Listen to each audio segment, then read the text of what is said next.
ময়মনসিংহ মহানগরের নেতৃবৃন্দরা ইতিহাস সৃষ্টি করেছেন, যাদের মূল্যবান বক্তব্য শ্রমিক দলেই দেবে, আমরা কেউ দেব না।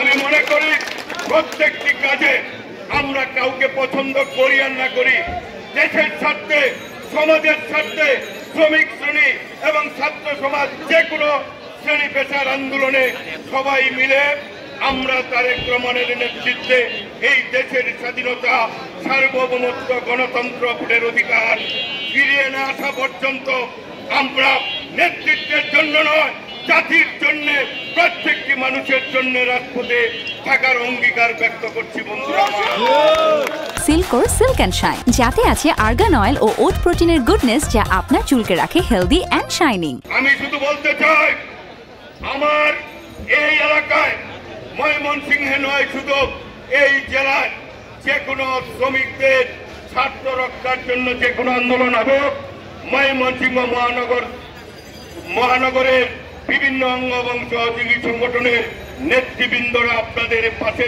থাকবে। আজকের এই সমাবেশে প্রমাণ করে। শুধুমাত্র একটু জানানো দরকার, আমার জানা মতে এইবার মহানগর শ্রমিক দল যে কাজটি করেছেন, ময়মনসিংহ মহানগরের আমরা 60 জনের একটি কমিটি আছে।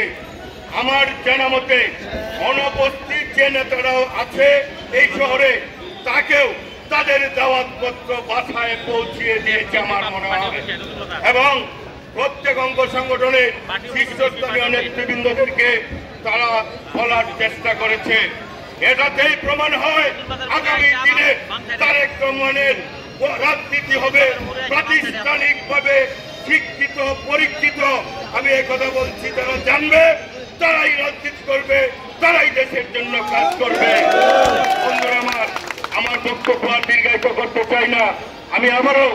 আমি একজন ছাত্র দলের কর্মী থেকে আজকে এই পর্যন্ত এসেছি। আমি অনুভব করি কখন রৌদ্র আসবে, কখন বৃষ্টি আসবে, কখন কি সিদ্ধান্ত নিতে হবে। এই আশাবাদ ব্যক্ত করে আজকের র্যালিটি আপনারা র্যালির মতো করার জন্য বিশেষ করে অঙ্গ সংগঠনের নেতৃবৃন্দদেরকে আমরা অনুরোধ করব।